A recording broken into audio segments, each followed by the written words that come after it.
here. You'll excuse me for just a moment. Let's open in a word of prayer. Lord, thanks so much for this day. We pray that you'll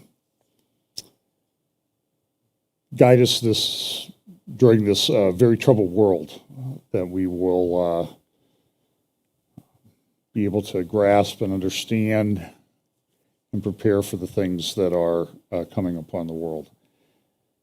Pray that you'll not give us a spirit of fear, but one of power, and guide us through your Holy Spirit. In Jesus' name, amen. Well, if you'll excuse me for 1 second, somebody redid the password at the church on the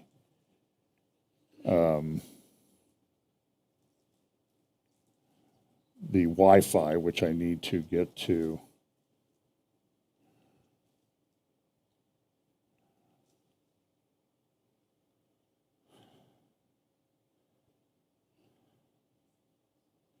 Okay, now I'm not getting the right password. I have some things I need to get on my iPad, and I need internet access to get them, and I cannot do that without the internet. So give me 1 second here. Okay.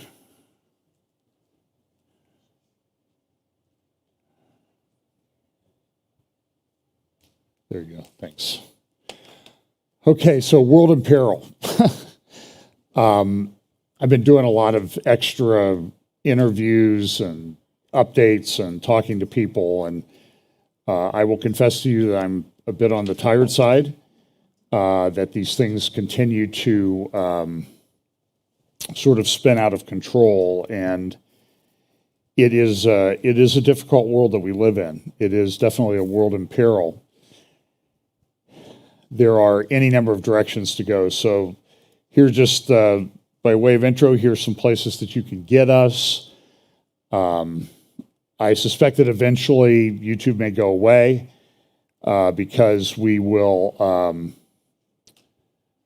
YouTube will go away. So, that's okay. You broke my iPad. No. I apologize. Eventually, I think YouTube will go away. They're getting more and more difficult to talk about the things that we really that we think we need to talk about. We talk about the convergence of events, about how quickly things are happening. And again, this is just sort of the grid that I go through, looking forward to this day when we'll all have better understanding about how these things are going to come together. So let me just talk about a few things that are going on. It's a very turbulent world, as you may have noticed. This is from this morning's London Times, or yesterday's London Times. Have you noticed that it seems like there's leadership changes going on in all these different countries around the world? Liz Truss became the Prime Minister of the UK about 5 weeks ago. 2 days before Queen Elizabeth died, she had said that Liz Truss could form a government. Then the Queen died. There was a 10-day mourning period for the country. Liz Truss has assumed office, and literally less than 4 weeks after that, everything is in turmoil. She had a finance minister. That guy got sacked this week. And things are in a very difficult state. We see things that are happening. There's a complete corruption in our education system. Here's an example. This is I think one of the deans at the University of Minnesota School of Medicine talking to graduates at their graduation, and this is what he said. With gratitude, we, the students of the University of Minnesota Twin Cities Medical School class of 2026, stand here today among our friends, families, peers, mentors, and communities who have supported us in reaching this milestone. Our institution is located on Dakota land. Today, many Indigenous people throughout the state, including Dakota and Ojibwe, call the Twin Cities home. We also recognize this acknowledgement is not enough. We commit to uprooting the legacy and perpetuation of structural violence deeply embedded within the healthcare system. We recognize inequities built by past and present traumas rooted in white supremacy, colonialism, the gender binary, ableism, and all forms of oppression. As we enter this profession with opportunity for growth, we commit to promoting a culture of anti-racism, listening and amplifying voices for positive change. We pledge to honor all Indigenous ways of healing that have been historically marginalized by Western medicine. Knowing that health is intimately connected to our environment, we commit to healing our planet and communities. We vow to embrace our role as community members and strive to embody cultural humility. We promise to continue restoring trust in the medical system and fulfilling our responsibilities as educators and advocates. We commit to collaborating with social, political, and additional systems to advance health equity. We will learn from the scientific innovations made before us and pledge to advance and share this knowledge with peers and neighbors. We recognize the importance of being in community with and advocating for those we serve. So we're going to fight white supremacy, colonialism, and the gender binary while we have this on, I don't know if he said Lakota or Dakota land. By the way, that tribe took it from other tribes. What about them, huh? Where's your cultural sensitivity, doctor? This is just troubling. So here's just a piece of practical advice. If you go to the doctor, look at the diploma on the wall, and if it's from the University of Minnesota School of Medicine, Twin Cities, cancel your appointment and leave. Because they don't care about science. And he talks about cultural humility, what they want to do with all of this transgender stuff that they're pushing everywhere. It's unbelievable. I think I mentioned that down at Hilliard schools, they had a QR code on the teacher badges that would take you to a sex ed website, sexual education website put up by the National Education Association. I would read for you the things that are on that website, but I would never do another thing at this church again because they're so explicit. I could play you clips of mothers reading from books that were in teachers' libraries in many school districts across the country. I think the one I saw this week was Mecklenburg County, Charlotte, North Carolina. And I heard her read from the book. I can't play the clip of that in a church. Talking about sexual relations between men. And this is a book for kids. It's really unbelievable. I don't know if I have it. I might have accidentally deleted it. Oh well. I have a clip from the UK London Times paper this morning about a teacher. The teacher was given instructions at the beginning of the year that and I can never remember which way it is, so if I have it backwards, you can just reverse it and get the correct story. A little boy in her class was to be referred to by a girl's name, per the parents' instructions. 8 years old. 8 years old. Do you know that there's legislation introduced in Virginia that if you do not accept your child's gender expression, they want the state to be able to come and take the child away from you? That's in Virginia. Now, that's pending legislation.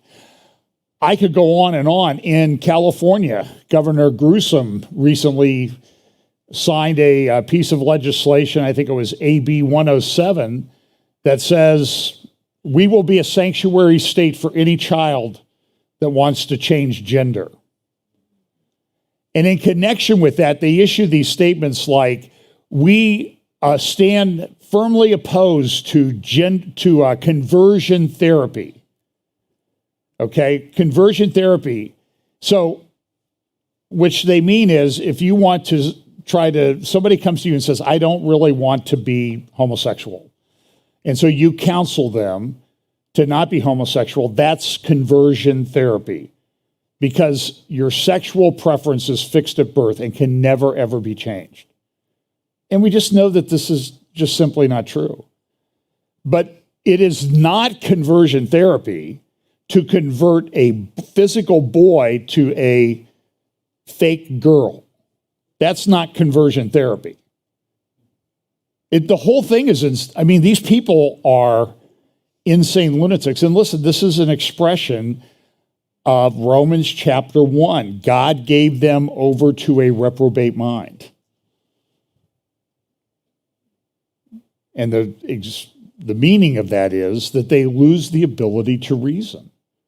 And it's a continuum. It's a downward progression. And eventually they get to the point where they don't make any sense. Governor Newsom has paid for billboards in states where they are enacting abortion restrictions, like Texas, Ohio, other states. And in it, it says, come to California, we will protect your rights, or we'll respect your choice. And then it quotes a verse from the Bible. Love your neighbor as yourself. But they started in the middle of what Jesus was talking about, because he said, love the Lord thy God with all your heart, soul, and mind, and love your neighbor as yourself. And the second one doesn't work without the first one. And what they're doing goes clearly against the commandments of God. But that's Governor Newsom. The last evaluation I saw, that they were ranking the Democrats and how well they might do to run for president in 2024. By the way, we have elections coming up. Some people are optimistic that Republicans will do well. I'm sort of the opinion, I'll believe it when I see it.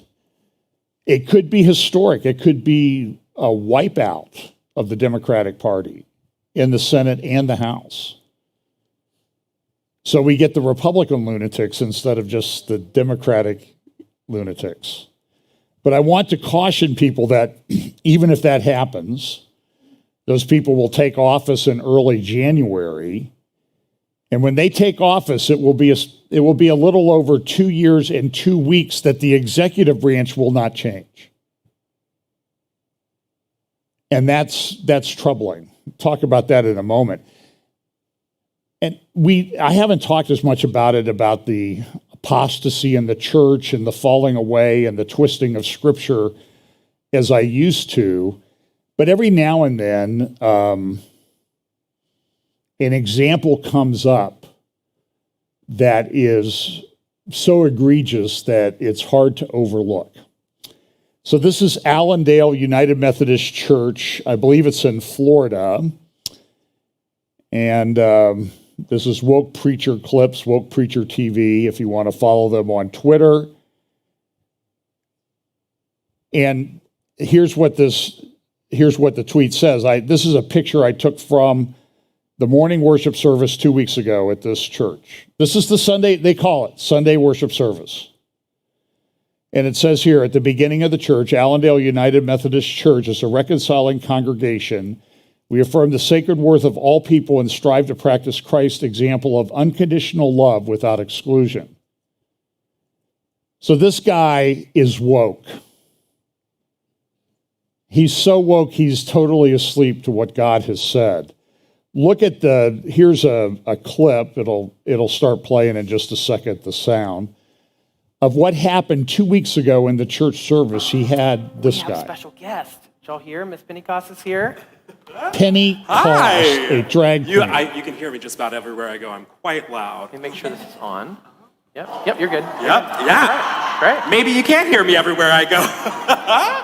Well, Miss Pentecost, I had some questions that I thought, we could have a little conversation. Is that all right? I might have some answers for you. Why are the kids I wearing a was mask? thinking of maybe some questions y'all might have. Guess they You don't might wanna have be some questions identified. you want to ask, and maybe some of the adults had some questions too.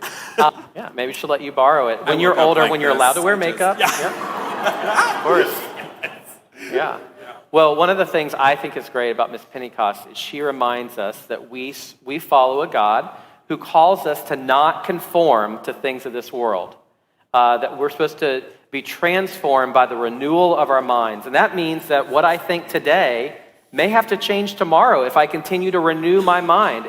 And it's so cool that we serve a God that calls us to continue to grow and continue to change into something new, and to not be bound by the ways that the world confines us sometimes, that we're supposed to live differently. So I'm so thankful that you're here with us. As am I. Yeah. All right, let's pray. That's blasphemous. I mean, that clearly is blasphemy. And he's quoting from Romans chapter 12, verses 1 and 2 about be not conformed. And he says, well, we shouldn't be conformed to the things of this world, but what does he do then as he is conforming to the things of this world? Completely upside down and backwards. In Canada, by the way, this is from the National Post the other day. Remember the truckers' protest that they had, and they went in and they seized bank accounts of people that had contributed to the truckers? Well, now they're having hearings, and they're talking about, was there actually a threat to national security? Or was this just people overstepping their bounds? Now, there is some good, I guess, that comes out of some of these things, is it becomes clear that there are people that are overstepping their bounds, but the thing is, they're still in power. It's just like, we can sit here and we can complain about all these things that are happening with regard to politics in our country, the way the executive branch is overreaching, the things that they do. I'll show you an example in just a second. But like I said, they're going to be in power for another couple of years. And I think the only way, and so let's say we get a Republican House, a Republican Senate, they pass legislation to defund certain branches of government that have overreached. The president could veto it. And unless there's a veto-proof majority in the House where the legislation came up, it's not going to go into effect. If the Congress starts enacting things and they override vetoes, what do you think the president is going to do? He's going to come in and he's going to issue all of these executive orders. I hope if there's a change in the presidency in a couple of years, assuming there are, it's pretty far out that there are elections then. I hope somebody's keeping track of all the junk that they've done to come in and overdo it within a couple of days. It's hard to be optimistic about it because it's gone so far. Now, the other story here is well, this is not the right, it's this one. So here is a story also in the National Post. Quebec doctors suggest maid for infants. Now, that's not a maid that is like you have to come help clean up around the house. MAID stands for Medical Assistance in Dying. And so this Quebec doctor goes to where they're having hearings on this, and he essentially says, we want to apply MAID, Medical Assistance in Dying, to children that have deformities. And we will make the decision. There will be a committee, of course, And if it's something very bad, I guess we'll just decide that it's not worth this person living. And there's a big push in Canada and other Western countries to push medical assistance in dying, euthanasia. I saw an article this week about a young girl in Europe who was just unhappy with life, and so they helped her end it. And so what you have is these people are playing God with no principles behind them. I'm not a big fan of making associations to Germany in 1930. I think it's overused too much, but I think it really applies in this case. Mengele would be extremely happy with what the West has voluntarily done. This is coming through our medical institutions. These people are trained doctors. I hear from a lot of doctors.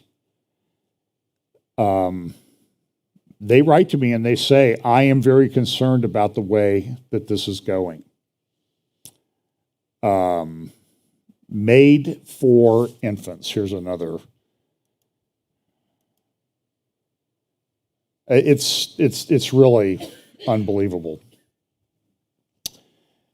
I don't have slides on this, but about a week ago, there was a guy who was selected to become the head of a football club in Australia.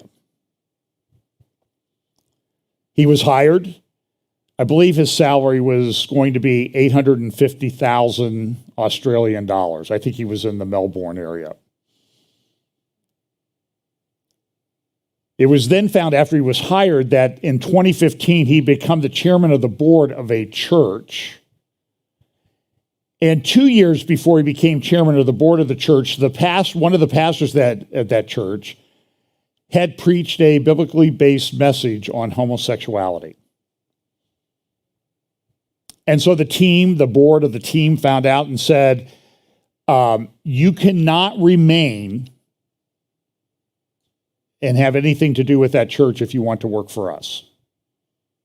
This is Australia. This is not communist China. It's supposedly free Australia. And so he resigned the same day. The head of the government there in the state of Victoria is that lunatic we talked about during the Charlie Vector time, Daniel Patrick, and he said, the guy's a bigot, he shouldn't be able to work. I want you to know where this is going. Now this goes back to July, and this is to set up two stories that I want to talk about. This is the United States Department of Justice back in July 12th, 2022. Now, what happened back in that time frame? Well, if you remember, I don't remember when the Dobbs decision of the Supreme Court came down overturning Roe versus Wade and Casey versus Planned Parenthood cases on abortion, saying that, well, the states should be able to decide. So within a few weeks, the Biden administration, through the Department of Justice, issued this statement, press release, Justice Department announces Reproductive Rights Task Force. The task force formalizes the department's ongoing work to protect reproductive freedom under federal law. Now, what's wrong with that? The Supreme Court had just decided it's an issue that belongs to the states. We have scofflaws in charge of the Department of Justice. Look at what it says here. As Attorney General Garland has said, the Supreme Court's Dobbs decision is a devastating blow to reproductive freedom. It did not ban abortion anywhere in the United States. Do you know that? It said the states get to decide. And so now they're trying to make it a big issue for the election coming up in a few weeks. The court abandoned 50 years of precedent and took away the constitutional right to abortion, preventing women all over the country from being able to make critical decisions about our bodies, our health, and our future. The Justice Department is committed to protecting access to reproductive services. This is just a big, fat lie. Now, some states are restricting abortion. That's their right under the Constitution. The task force will monitor and evaluate all state and local legislation and enforcement actions that threaten to infringe on federal legal protections relating to the provision or pursuit of reproductive care, impair women's ability to seek reproductive care in states where it is legal, impair individuals' ability to inform and counsel each other about the reproductive care that is available in other states, ban this drug based on disagreement with the FDA's expert judgment about its safety and efficacy, because, of course, the FDA is like the supreme authority on all things regarding medication. You can believe everything they say. Wink, wink. Impose criminal or civil liability on federal employees who provide reproductive health services in a manner authorized by federal law.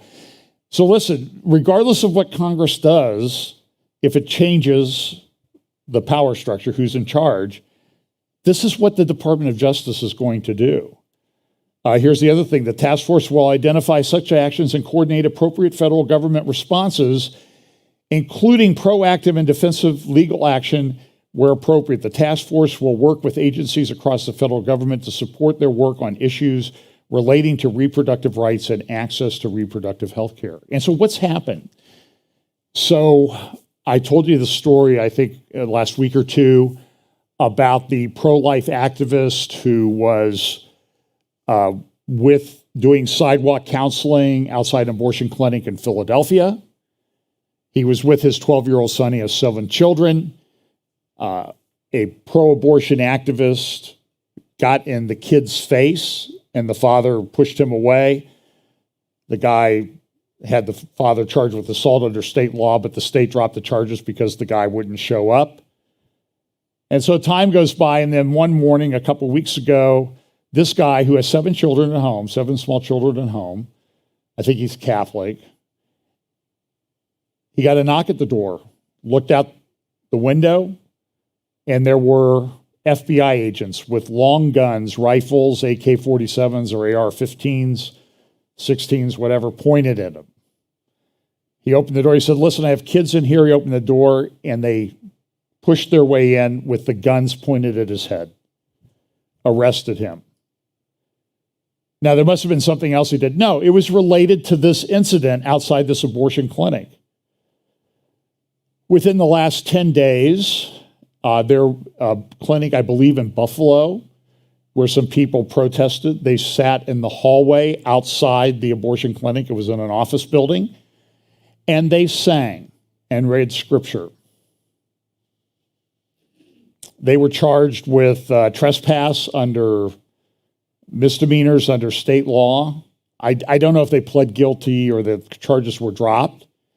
But a year and a half after that happened, 11 of them were arrested in simultaneous raids by the FBI. One of them is an 87-year-old great-grandmother. She's a real threat. If you want to go look at Tucker Carlson this week, he talked about it a couple times. And so why are they doing this? This is done to intimidate people. You'll think twice about protesting against what we think is important. And so the committee that continues to hold these hearings that said they're going to subpoena President Trump to testify.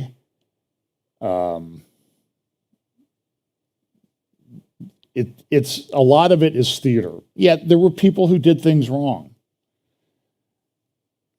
But we're in, it's almost Stalin-like world that we live in, the propaganda. It's happening everywhere. I mean, this happens in Europe. And so governments are failing all over the place. The UK, Liz Truss, they may not expect her to last another week. At the meantime, this comes from Natural News. This is kind of interesting to give you an idea about inflation, which Biden kind of admits now there is inflation, but you see how the narrative changed this week? Because if the Republicans take control of Congress and the Senate, then inflation is going to get really bad. Like, well, wait a minute. So it is bad right now. It's just going to get really bad? By the way, I don't like to interfere in people's lives, but even if you're a supporter of President Biden, would you stop taking your young daughters to meetings with him? Do you see what that guy does? Go look it up on the internet, what he did. I'm just telling you, the guy creeps me out. So I think he's third or fourth on the list. I think Newsom is fifth in the Democratic list. By the way, you know who's number 10? Alexandria Ocasio-Cortez. Number 3 is Liz Warren. I think trying to think Bernie Sanders is on the list. What is he, like 8,900 or something like that?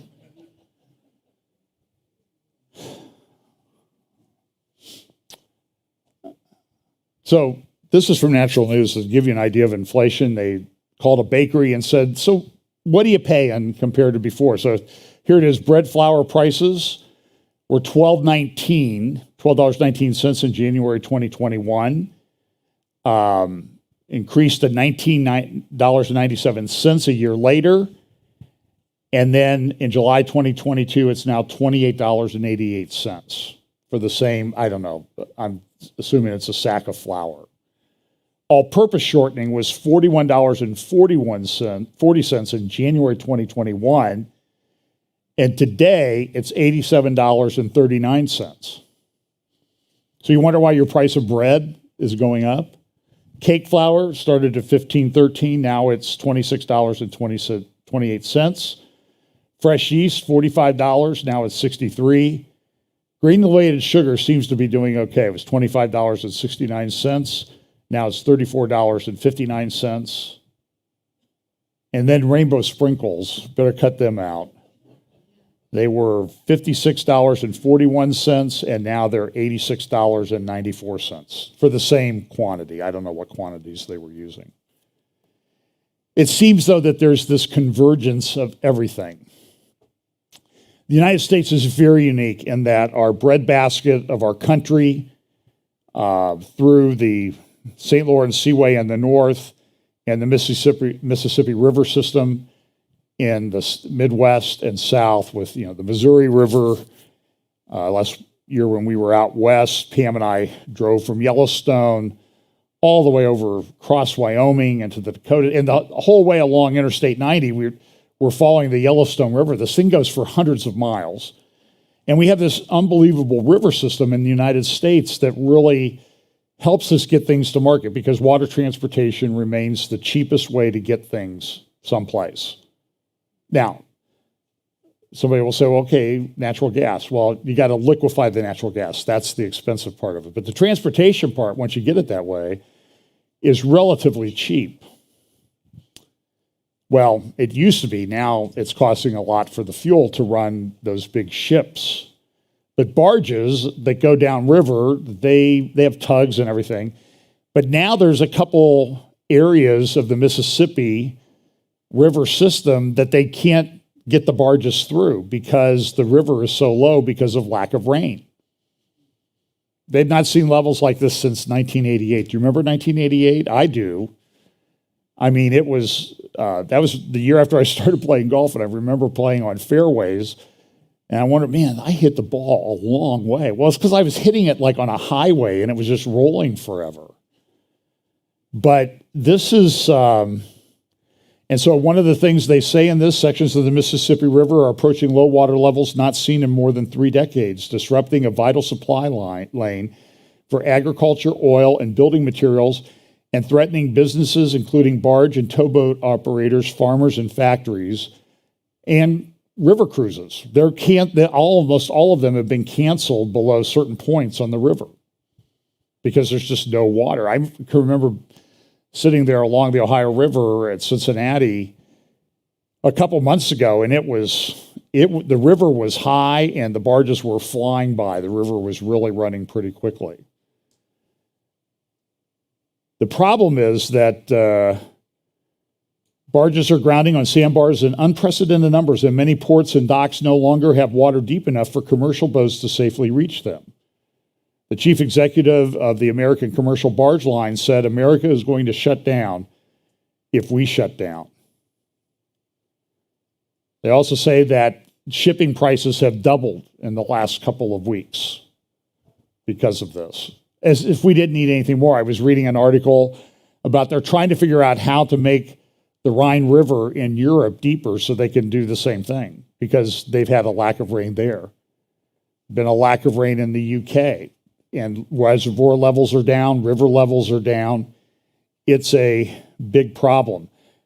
David Goldman, who writes a Spengler at Asia Times, global margin call hits European debt markets. Folks, I do not know what to tell you about global markets, but I didn't get it edited in time. I have a clip from Ray Dalio, who used to head up the hedge fund, multi-billion-dollar hedge fund Bridgewater. He was speaking at a conference this week, the Greenwich Economic Forum. You can find it online. They had 2 days, about 11 or 12 hours. And Dalio, I mean, he's one of these, like Larry Fink, he's one of these big hedge fund managers, and people listen to what he says. And he says, we have the perfect storm in the markets. It's going to be very difficult. Now, he's not extremely nervous, but he's probably worth over $1 billion. And it's sort of like, well, if I wake up in the morning, I was worth $1 billion, and tomorrow I'm worth $500 million. Is it really going to change my lifestyle all that much? Probably not, if I'm being even modestly spending my money. But the European pound, or the British pound, came very close to completely collapsing this week. And this is happening there's going to be, I fear, a sovereign debt crisis in many, many places, and maybe even the United States. Now, interestingly enough, the strongest currencies in the world right now are the American dollar and the Russian ruble. China's in a major economic crisis. I don't know what's going to happen with China. Xi Jinping is supposed to be maybe elected emperor for life yesterday or today at a Communist Party Congress. He's had 2 5-year terms. They usually don't give you a third, and so there's some belief he's going to get a third. This third term will be essentially for life, very much like Vladimir Putin got an extra 16 years or something put on his term a few years back that would take him to about age 86. So it's a very difficult time. So trying to remember what there's protests going on in Iran. There's a major prison in Tehran that had a major fire. 4 of their prominent political prisoners were killed in the fire. Pictures of it burning, protests all over Iran. Iran is coming out, and the newspapers all say this is a Zionist and American plot to destroy our great government, and we need to all of Islam needs to unite with us. So it's almost in the terms of a holy war, and this started over the protests related to the death in custody of a young lady who had been arrested by the morality police for not wearing her hijab or wearing it improperly. And the people that I'm reading, a lot of people are saying this is the most serious threat to the Iranian regime since the founding of the Islamic Republic in 1979. Now, I don't know how well it will go, but it's happening. This continues to be a bit of a thing, this war in Ukraine. I talked a little bit about this last week. This was an incredibly sophisticated attack on this bridge. So you have a truck going towards Ukraine, and it explodes about at that red dot. At the same time, when it explodes, though, there is a fuel train coming the other way, or a train with fuel cars, and the explosion happens just at the right time. So the truck is moving, the train is moving. Now, I don't know if there were explosives planted there or not. That's what I think, because if you look at the damage to the bridge, I think it would have made a hole where the truck exploded as opposed to the sections of the bridge lifting up. So I think it came from underneath. But nevertheless, whoever did this knew the train schedule. They knew the composition of the train. Well, they either knew it and planned it incredibly well, or they were like the luckiest guys ever in the world to do this. It's sort of like, Dimitri, how did that blowing that truck up go? Oh, we got a train too. Couldn't believe it. The train just happened to go by. What, the other way? It was moving? So you got the grain cars. No, we got there were about 10 fuel cars, and that's where the truck blew up, and it caught on fire. So they restored some traffic on the, so the inner lanes of the road on the right have been restored, and but the railroad tracks I don't think have been restored. The ones that were closest to the water, so if you're looking at that, the ones on the right, the railroad bridge is on the left. The train tracks on the right, they melted. They were warped and melted. Going to take a while to repair them. And I saw that Putin said, I want this repaired by next summer. Well, this is the main rail supply line into Russia, from Russia to Ukraine. So the train was going, whatever direction the train was going. I think the truck was going towards Ukraine. The train was going back to Russia. And you see it's not all fuel cars. So the truck blows up right where these fuel cars are and catches them on fire. And you can see how the road collapsed in a number of sections. I just don't think it would do that if it was a thing. But Russia has retaliated now. They've launched hundreds of missile strikes, kamikaze drones, and that sort of thing. A missile blitz is how one described it. Here's one article. You can see videos like this young lady here on the left. She was talking in Kyiv about what was going on, and a missile hit the building right behind her while she was talking live on Twitter. They've hired this general. They put in this general called General Armageddon. He's been the one who's been in charge of Syria. He's a very brutal guy, and I think the goal is to do to Russia what they did to Syria. You've seen the videos. They obliterated those cities, so much so that people didn't want to live there anymore, and they left. They went to Europe and other places. That's why we had that immigration crisis. I don't know if I have enough time to talk about this. So Tucker Carlson interviewed Kanye West for a couple nights last week, and in it, he made some very strange comments. And now I've seen Candace Owens coming out defending him. You don't understand what it was he said. I can understand the English language. I think that my advice would be Christians, people claim to be Christians and pastors and stuff, you need to be very careful about associating yourself with someone like Kanye West, because it can really come back and hurt you. And I think Candace Owens is going to be, unless she changes her mind, I have a video of her saying, you just don't understand what it was he meant when he said he's going to go DEFCON 3 on Jewish people. She says, well, the technical term is DEFCON 3. And so he said DEFCON 3. Well, okay, so what did he mean? I just think people need to be careful. He's been suspended from a lot of platforms. Okay, let me talk about this deal, the Mediterranean deal. So let's just review the history, because this is, I tell you what, this dominated the Israeli press. So along the coast of Israel, Lebanon, you can see the Israel-Lebanon border, the sort of the U-shaped peninsula there, that's in that is Haifa. And then you go up a little bit to the north and you have the city of Nahariya, and then up about that bulge, up about here.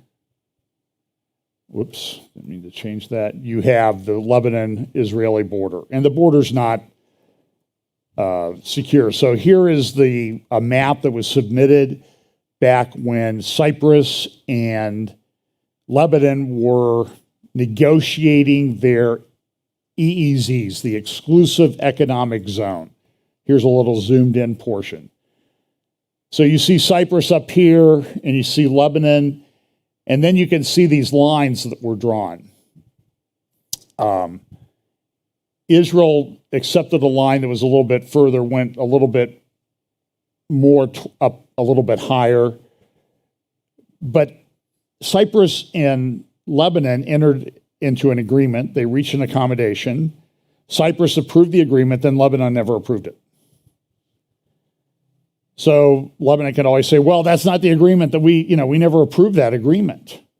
So here's a little bit more. This is a map I made up. So Israel line, that was the one that sort of was consistent with what Lebanon had said during their negotiations back around 2007 with Cyprus.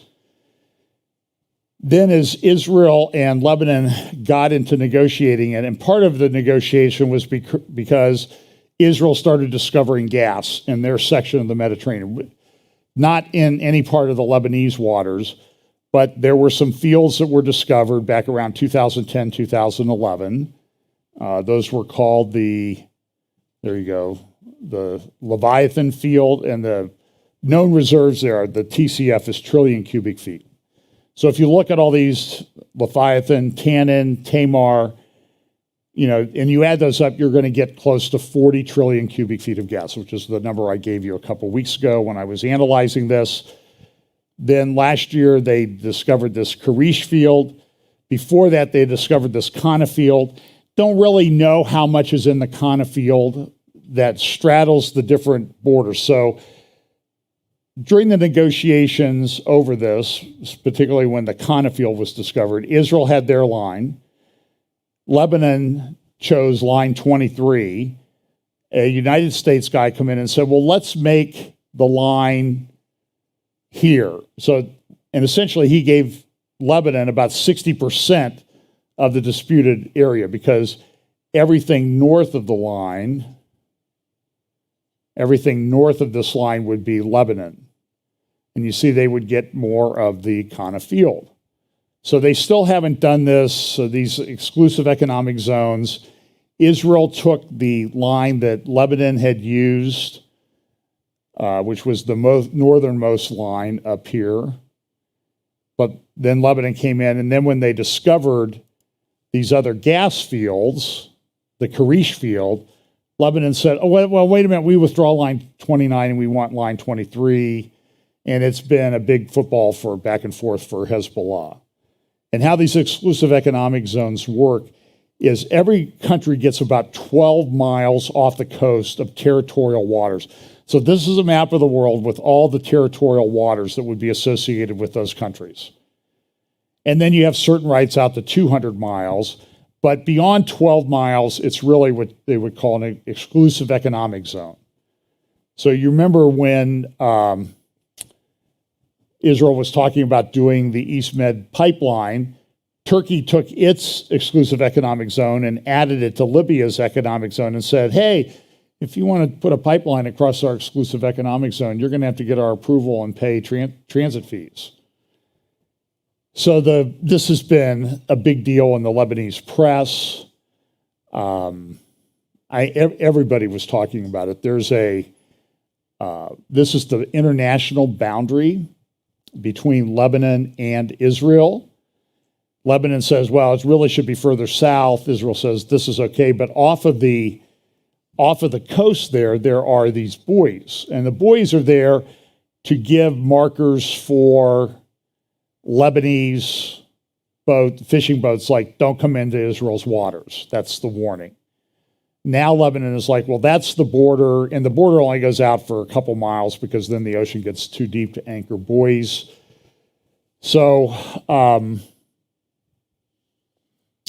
it's a real mess. But this week they announced that there was going to be gas. Now everybody's talking about this. I'll just review this quickly. So you have about, in these gas fields, you have about Israel's gas fields, Karish, Tanin, Tamar, Leviathan. You've got about 40 trillion cubic meters of gas reserves. That's a lot of gas. And most of this has been discovered in the last really 5 or 6 years, and it's not really even commercially developed yet. And so then the question becomes, well, can Israel supply the gas that is needed by Europe? Europe needs 155 billion cubic meters. So Israel has 40 trillion. So clearly they could provide gas for a lot of years. So divide 40 trillion by 155 billion, and what do you get, 200 and something years that Israel could supply the Russian gas component of what the EU uses. So it's a significant thing. It's not anything to be messed with, but the problem is getting it there. So they're not building the pipeline. They only have this LNG ships, and there are only about 650 of those in the world, and they're booked up. Some of them they're so booked up now. The cost to get one of these has gone up to $500,000 a day now to put your gas in it. And they expect it to hit $1 million a day soon. Now, a ship like that can carry $250 million of gas. So, if your shipping cost for 7 days is $7 million instead of $3.5 million, it's not going to break the bank for you. But there's a shortage of these things right now. And so I don't think that Israel is going to be supplying the gas that Europe needs for a couple of years. Germany says they're optimistic about what's going to happen, that they've got their reserve is 87% full.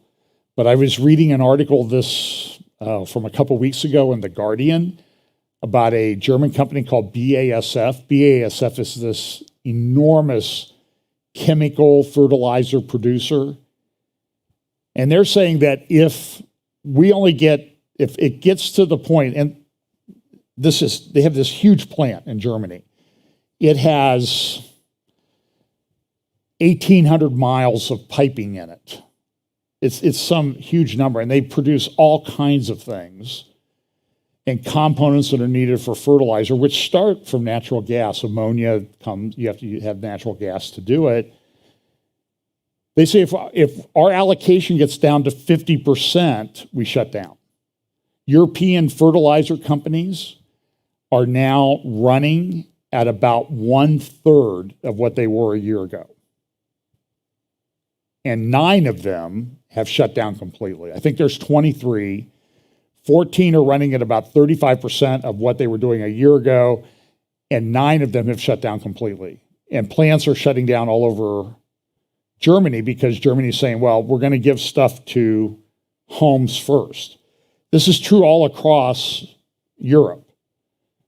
They don't have the gas to replace it that they did. I'll talk about that in a moment. So Lapid comes out. This is a great deal. We're going to do this. They had so the Israeli cabinet got together and approved it. Here is a picture of the Israeli cabinet meeting. Some voted against it. Ayelet Shaked, who kind of vacillates between being conservative and something else to be in the government, she opposed it because there's an election coming up. I think it's November 7th. I think it's a day or two before our election. There's a lot of parallels between the United States and Israel right now on many levels, as I've talked about. So this is what the meeting looked like, and they approved it. Lapid says this is a great thing. Naftali Bennett was tweeting, well, I'm going to approve it. I don't think it's that big a deal. Here's the Wall Street Journal article. And again, they have some of the things on the line. I think this came from Israel Hayom, Israel Today. I thought this was a very good depiction. Lapid likes it. He loves the sweet smell of the gas, and Netanyahu thinks the deal stinks. Both of them said the deal was historic. Lapid said it was a historic achievement. Netanyahu said it was a historic capitulation. In case you don't know, they don't really get along politically. They're at odds with each other. Lebanon minister came out. Here's the translation of this. Israel is an enemy and usurper. We're not doing a normalization. So what happened in the agreement was, it's not technically an agreement between Israel and Lebanon. It's two agreements, one between Israel and the United States, and an agreement between Lebanon and the United States. There's a further component in it. Gives rights to the people who come in to develop, any company that comes in to develop the Lebanese part of the gas fields, and that's going to be Total, a French company. That's why you see Emmanuel Macron running down to Lebanon every so often.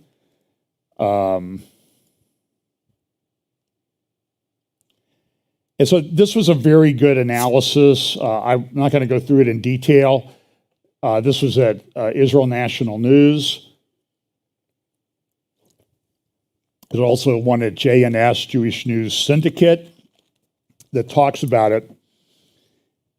Outside of Lapid and some of the people on the left, I don't think anybody really likes this deal.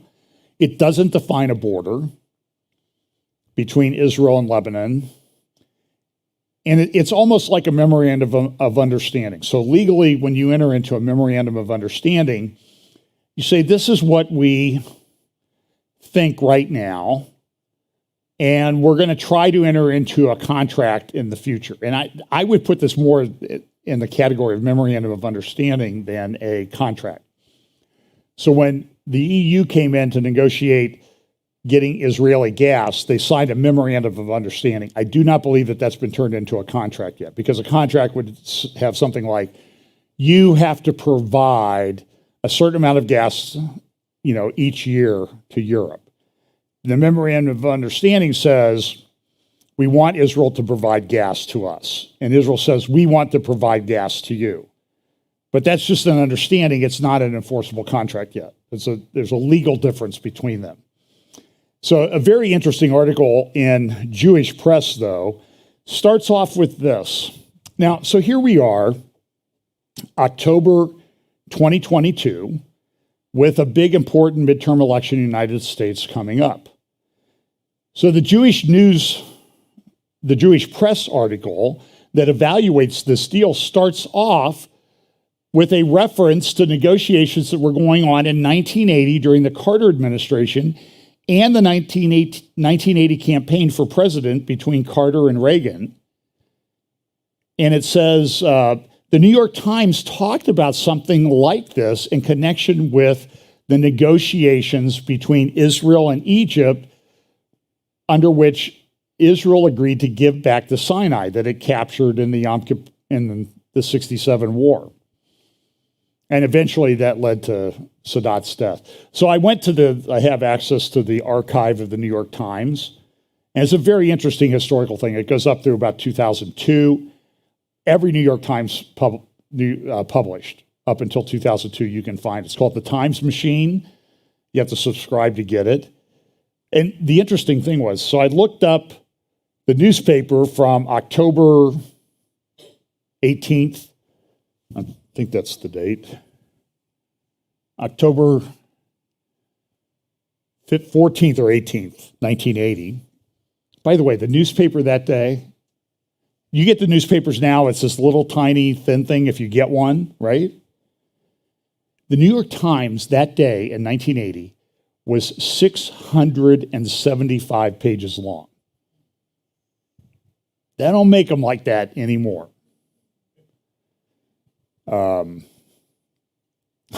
So anyway, so they quoted Sadat about these negotiations. He was negotiating with Menachem Begin. And it was interesting what he said. Curiously enough, Mr. Begin and Mr. Sadat have an affection for each other. Mr. Begin once told Mr. Linkowitz, he was an attorney who helped negotiate these deals, President Sadat likes to call people by their private names. I don't like to call people by their private names, so he calls me Menachem, and I call him Mr. President. President Azaz will say occasionally, poor Menachem, he has his problems, and he has told Egyptian colleagues, after all, I got back 90% of the Sinai and the Alma oil fields, and what has Menachem got? A piece of paper. So I understand his problems. So take that concept of how Sadat viewed what had happened. I got the oil fields, I got the Sinai, I got all this stuff back, and Israel, they got a piece of paper. And the article is a very good article at Jewish News Syndicate, and they have a picture here, and they have the full text of the agreement that you can read, and you can download it from one of the Israeli newspapers. Text of the Lebanon maritime border deal and what exactly Israel lost. And so the reason why they cited this quote from Sadat was, Lebanon gets the gas field, the Kana field. Israel might get some royalties from that, but what Israel really got was a piece of paper. And so what they did when they drew the line up, so here's what the agreement looks like. Do not circulate without authorization, so of course it's all over the place. And they talk about some of the coordinates that are going to be in the parties. See, this is why I call it more of a memorandum of understanding. The parties intend to resolve any differences concerning the interpretation and implementation of this agreement through discussion facilitated by the United States. To which a lot of Israelis will say, we have to trust the United States. They haven't been very trustworthy lately. This agreement shall enter into force from the date on which the government of the United States of America sends a notice. But it's sort of more, in my view, an agreement to agree. So when Lapid runs around saying, we got this great agreement, look at this. It's like, you got a piece of paper. You didn't really get anything for it. And the question is, did you make Israel safer? So all the Israeli heads, they cite all these people, say, oh yeah, the Mossad guy says it's better than this. But you see what they did with the line on Kana? Instead of a straight line, they kind of made a little curve in it. So that essentially all the development of the Kana field goes to Lebanon, even though it's technically, well, except line 23, sort of, except where it makes a difference, then we're gonna move the line. Do you see what happened? It's a terrible deal. So Abu Ali Express, who is an Arab guy who posts a lot on Telegram, you can follow his channel. He said there are 10 commandments that apply to these kind of deals. Israel's original position in the negotiations was Lebanon line number 1, and it goes on and it says Hezbollah is kind of they're going to say there's an agreement, but they're going to do what they want anyway. It's not going to make that much of a difference. David Friedman, former U.S. ambassador to Israel from 2017 to 2020, said this is in Israel Hayom. It's interesting. He has this article in Israel Hayom where he's interviewed about the deal. He also has in the Jerusalem Post magazine that came out Friday, he says, is Zionism distinct from Judaism? And he's a Zionist, and he says, no, you can't distinguish one from the other. By the way, I talked about this deal in my midweek update, and I got a phone call from somebody who was pretty upset. There's no such thing as Israel, I was told. Why do you call it Israel? I said, well, it's kind of like what the people there call it. Well, they're not even Semites. I'm Palestinian. He was either Palestinian or Lebanese, and he was very upset. And I understand that,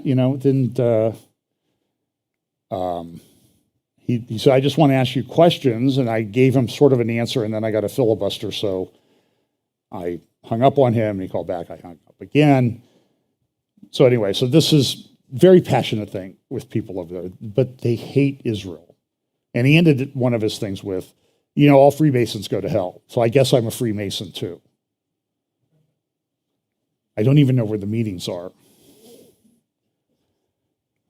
So anyway, Friedman in his interview with Israel Hayom said that, here's what he said, Hezbollah obtained another 40% for Lebanon.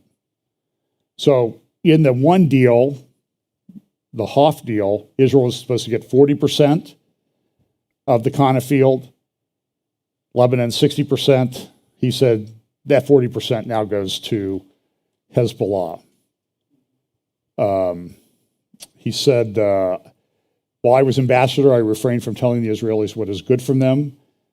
But he said, this is a bad deal. I don't understand the claim made by senior officials in Israel that Hezbollah lost. The experience gained in our time was that the Lebanese government would have agreed to a proposal in the spirit of mediator Fred Hof, who talked about a 60-40 split, and the Israeli government also agreed to that at one time, but now Hezbollah and Lebanon are getting all of it.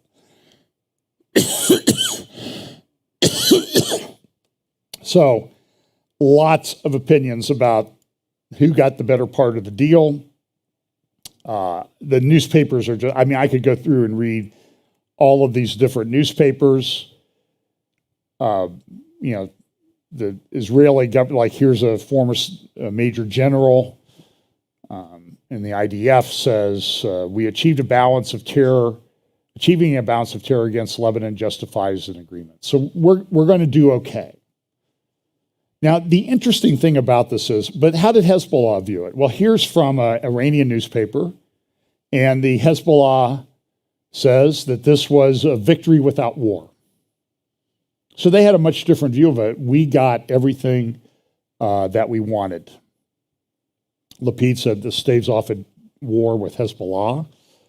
And they'll say, look, we did this with Egypt, we did this with Jordan, and we haven't gone to war with them since we had these agreements. And so now we're going to do this with Hezbollah, and there will be peace. To which the IDF has sort of responded, and they've mobilized everything.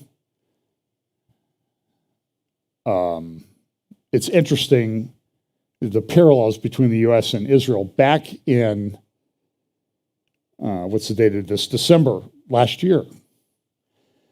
The person in charge of energy in the Israeli government, the Lapid, the Naftali Bennett, Lapid government, Bennett being the first prime minister.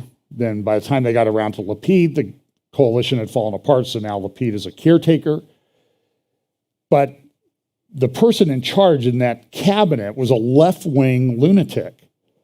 She was the energy minister, and she came out with these rules in December of 2021. Now, does this sound familiar to what the left has done in our country? And said, we're stopping all gas exploration because we want to go to renewables.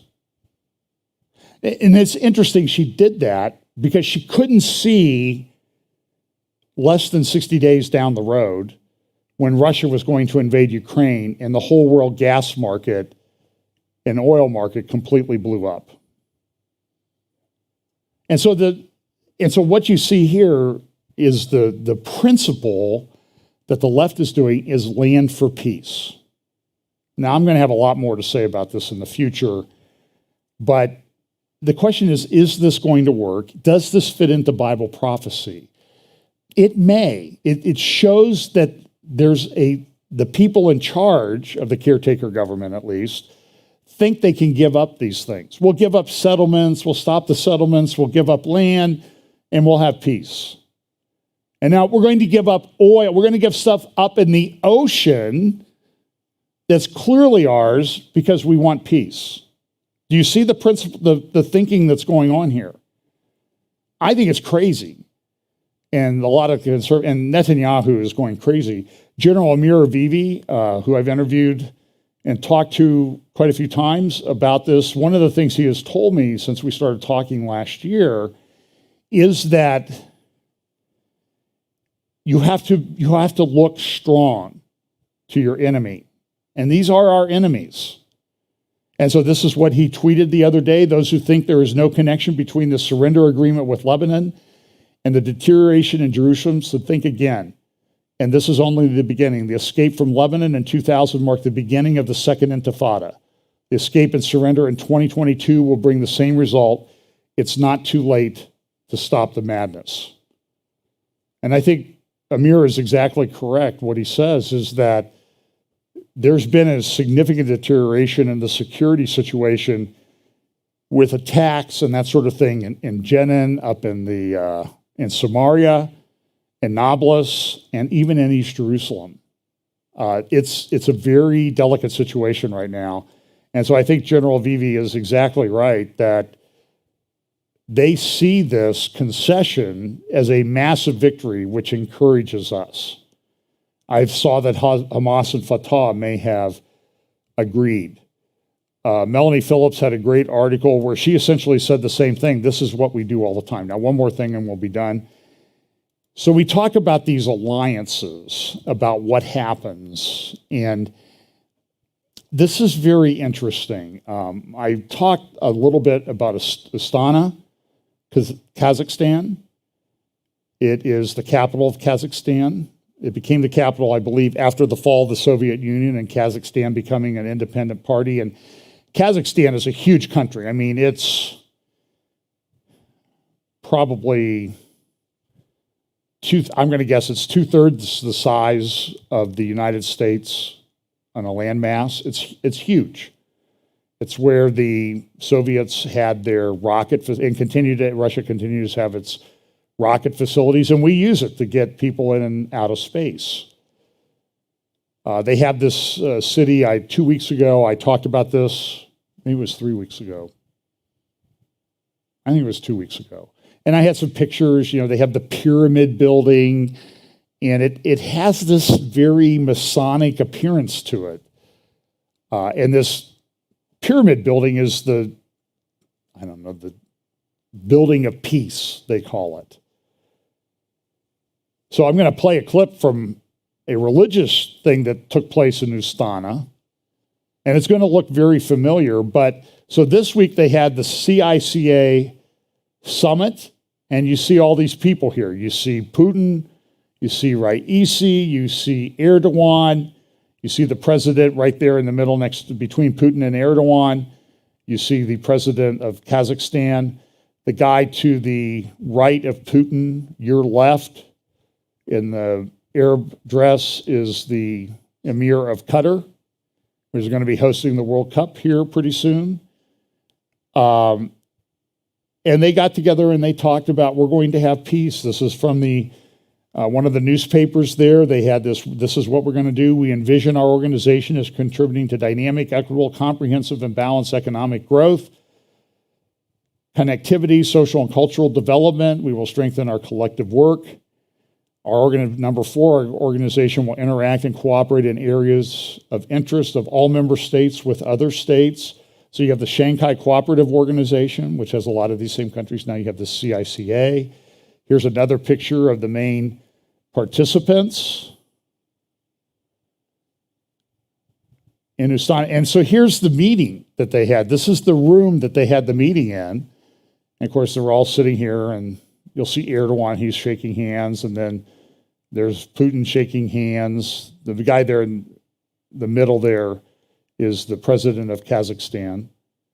And it just seems, it's interesting that Kazakhstan, which is in the Central Asia Muslim region, is sort of this place where everybody's talking about, we're going to do peace. We're going to all get together, cooperation. And then they had a little speech from the head of the UN even came in and said, hey, we like what's going on.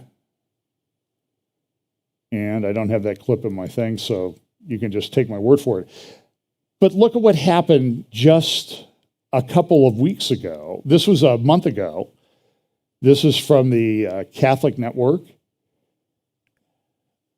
And what you see is that, now they had the doves there in the middle, but it's the same room where they just had this political thing. And this is all taking place in Astana, Kazakhstan. And so in this meeting, they had this document on the human fraternity. The Pope was there. They had an Anglican bishop who came in and read part of the agreement. I just want you to listen to a little bit of it. I don't think I played this a couple weeks ago when I talked about this. But so, you have this human fraternity document that the Pope signed in Abu Dhabi back in 2019. They're building the Abraham family house. It was supposed to open this month, but I think it's going to be a little while. And so here comes this Anglican lady who's going to read from the document that all of these religious people, and they're from all over, you'll see some of the difference. Congress of Leaders of World and Traditional Religions. And so the Pope came. I think there's a little clip of him being wheeled in a wheelchair. He doesn't really, there he is. Предоставляется специальному представителю organizations.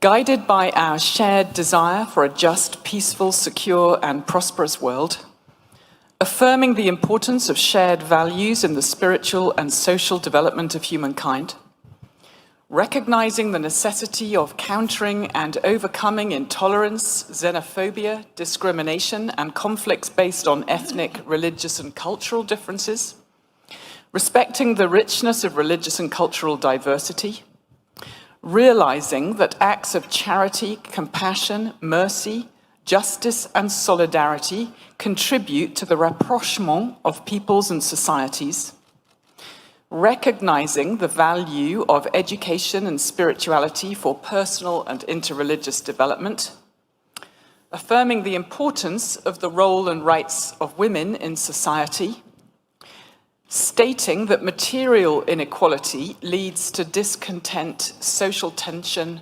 conflict, and crisis in So our do you world. see what it is? This is like Recognizing the importance the of leaders of the religion Number 7, got together we call for a upon big world woke leaders meeting to in abandon Kazakhstan. all aggressive and And they're talking about how we're going to destructive unite all of these which leads to religions of the distance, world. destabilization And of then the world, Pope comes in at the and to end. I think cease this from is a conflict translation and of what he's, because I think he's bloodshed speaking all in corners of our world. Spanish or Italian. But you see, there's all these different religions. We There's call upon Muslim, religious leaders and Jewish, prominent political figures from different parts of the traditional world religions. tirelessly to develop And they're all there, dialogue you know, in the and name she's of giving these friendship, things. Turn it back up. and peaceful coexistence.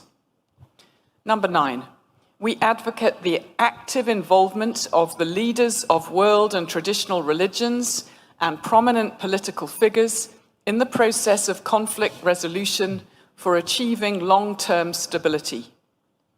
Number 10, we note that pluralism and differences in religion, skin color, gender, race, and language are expressions of the wisdom of God's will in creation. Thus, any incidence of coercion to a You see the leader particular of religion Kazakhstan and there? religious doctrine is unacceptable. Number 11, we call for the support of all practical initiatives to implement. This is more valuable than ever in challenging times like This our is a own, translation when of the what the problems Pope of the said. pandemic have been compounded by the utter folly of war.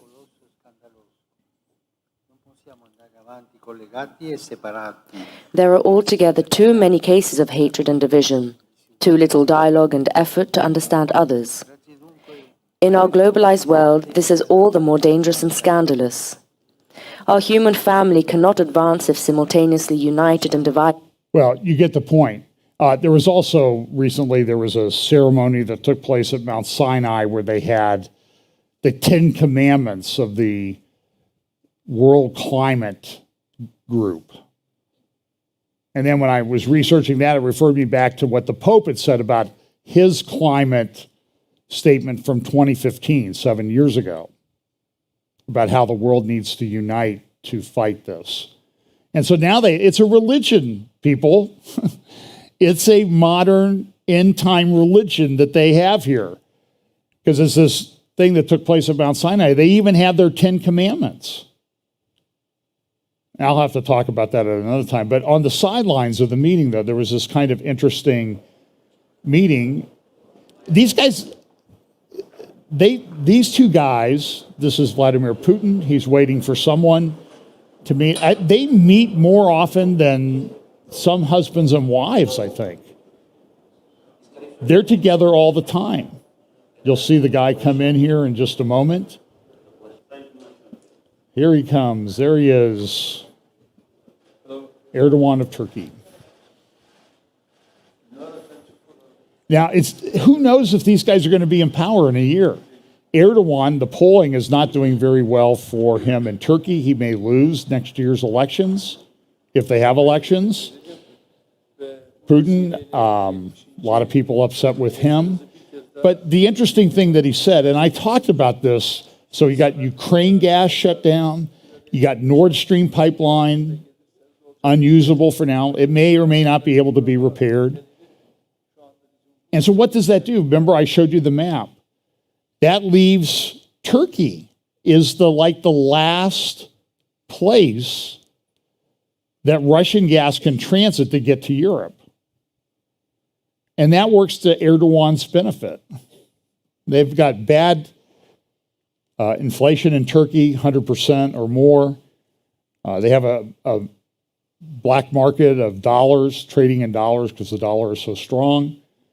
But this is what Putin said in his comments at this meeting with Erdogan. As concerns hydrocarbon energy, we deliver our hydrocarbons, including gas, in full and in compliance with your request. We use transit routes through Turkey, or whatever they call it now, Turkey, I don't know even how you say that, to deliver gas to European countries. Turkey is currently the most reliable transit country for gas supplies to Europe. If Turkey and potential buyers in other countries are interested, we can consider building another gas pipeline and establishing a gas hub in Turkey for trade with third countries. So you have this alliance being cemented between Turkey and Russia. Very interesting. This is part of the end times? Could be. It certainly seems like it would be. And then you have this other alliance that's coming. I'm going to, I think, finish up with this. Is you have Russia buying all of these drones from Iran. Now they're buying missiles. And the article in Israel Hayom says cooperation between Moscow and Tehran is tightening. Military correspondents in Russia reported that last night an Iranian transport plane identified with the Iranian Revolutionary Guards landed at Vnukovo Airport in the Russian capital, apparently carrying a shipment of Irish suicide drones, which have a heavy warhead and a flight distance of up to 1,700 kilometers. And the Ukrainian government, they issued this flyer. This will help you identify if what you see, the remnants of what you see having blown up something, is an Iranian suicide drone, the Shahed 136. And this missile attacks, I mean, this has been a lot of people killed, civilian targets, power plants. A lot of Ukraine has no power. Front page of the Arab News yesterday, Iran, or maybe today, Iran faces new sanctions over suicide drone sales. And then this was in the Washington Post this morning, about 2:30 a.m. It was released. Iran plans to send missiles drones to Russia for Ukraine war.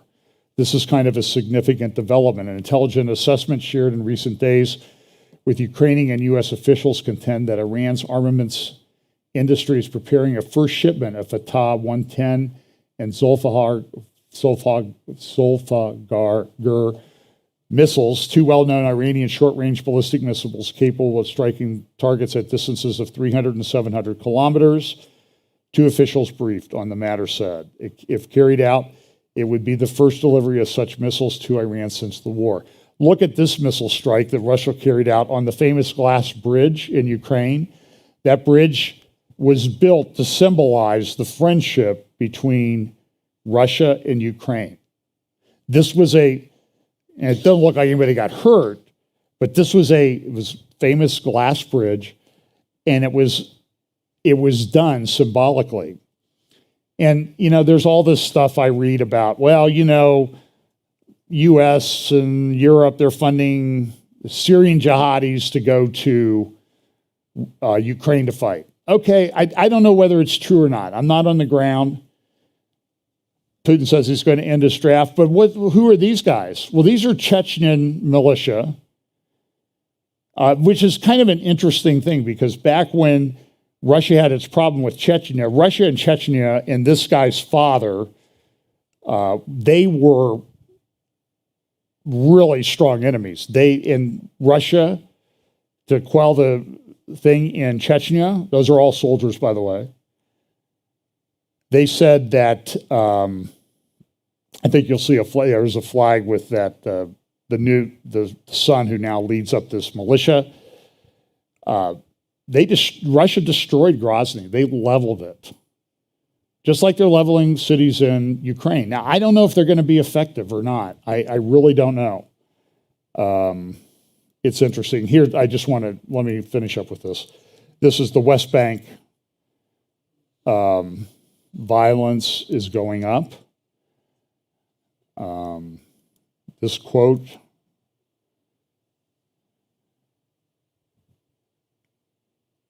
what led to the agreement is the threat of Hezbollah, and what will force Israel to implement it is the continuation of the threat. And then this last little article here, this is Liz Truss, who's in trouble in the UK. She's thinking about moving the embassy to Jerusalem, the British embassy to Jerusalem. That's interesting because here's a national security strategy of the United States just released in the last week or so. More broadly, we will continue combined diplomacy. This is about the Middle East. We will seek to extend and deepen Israel's growing ties to its neighbors and other Arab states, including through the Abraham Accords. We will also continue to promote a viable what? Two-state solution. And our ambassador gets on there and says we're going to do a two-state solution.